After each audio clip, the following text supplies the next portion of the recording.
Hi there, I'm going to do a quick video on the interior of the Celica Supra. I haven't cleaned it recently, so might be a bit messy. But basically, you can see these rubbers around the doors are all in good enough condition. There are some mats in it, and the carpets underneath, you know, they're not perfect, so there's a little bit of wear on them, but I think quite good for the age. So it's the driver's, and then the driver's seat is in good enough condition. There's a little bit of wear on the posts, they're not quite ripped yet. These are very cool seats. Just after that, we jumped inside. Excuse me sniffing in the cold, windy Scottish weather. Yeah, so we've got basically the dashboard on this car is a very good condition. It's one of overall this is one of the cleanest 80s cars I've owned. So you know, just do a slow look. There's literally no marks on it whatsoever. It's very impressive how nicely kept this dashboard is. And the driver's door also is passenger's door is pretty spotless. Passenger seat very good and without the bolster wear from the front one. And then rear seats, as you could imagine, not much use probably, in good condition. It's got one of the retractable parcel shelves on the back, which is in good condition, works. And the headliner is also, there's like some kind of, you know, marks, but it's in, I would say, quite good condition. Could probably do with an upholstery clean on it. Got the keys. So yeah, center console. The cassette deck doesn't work. When I went to pick up the car, I was super excited and actually bought a cassette in the petrol station and was disappointed it doesn't work.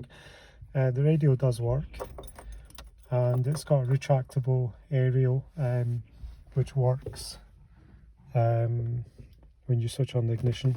So we've got the 5-speed gearbox, we've got fog light controls.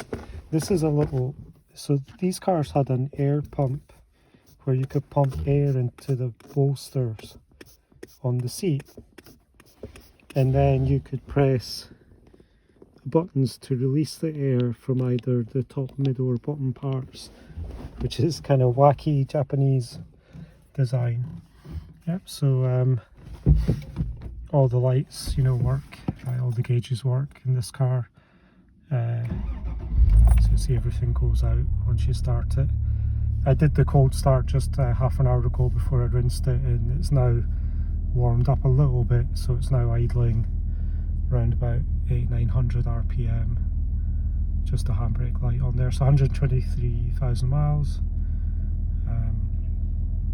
Yeah, I think that's about it. Oh yeah, I should show the pop-up headlights. So just what the first position here, and then, oh no, that's side lights, and then onto main beam, and they should open. Yeah, so there you go. And down.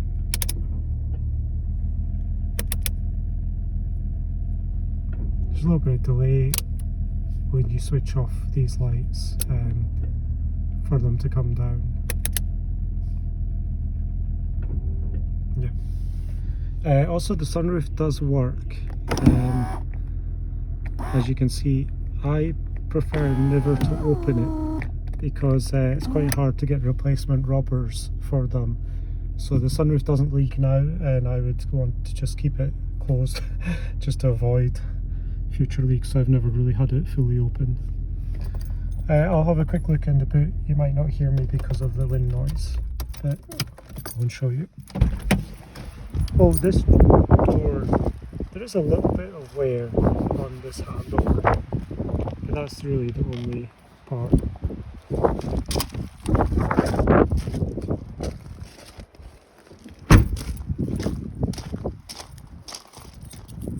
central locking, of course.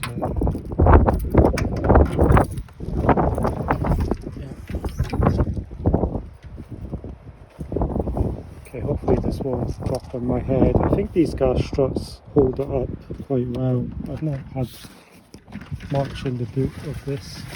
So what I did notice when I originally looked at this car is, again, it's pretty rust free, but there are just some little bits in the seams here. You know, they sound really like a Dremel type of little bit of sandpaper and, you know, touch up job. And then let's move the car a bit. So yeah, I had a good look here. I think I've got photos of this as well, but basically it's all very good. There's some, you know, kind of little bit of rust stains here, but again, you know, it's like really solid. Just you know, it'd be good to touch these up if someone next door had time. But you could just spray like lanolin on that and it wouldn't get any worse. This side is also very clean. And I did have a look into the arches when I got the car. I was very pleasantly surprised to see not only the remnants of the original toolkit, bits and pieces, but if you look in here you can see that it's been cavity waxed at some point. So it's one of the reasons this car's survived so long, because these Supras,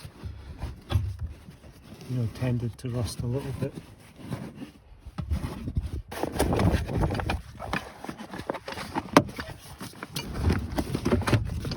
Okay, I'll put this back together later, but just to show you inside of the rear boot. Yeah, so you can see it's all in quite good condition, very good condition for a 1985 Toyota. So yeah, it's worth showing the underside of this tailgate. Yeah, so I think that's it. If there's anything else interior wise you'd like to see, just drop me a message.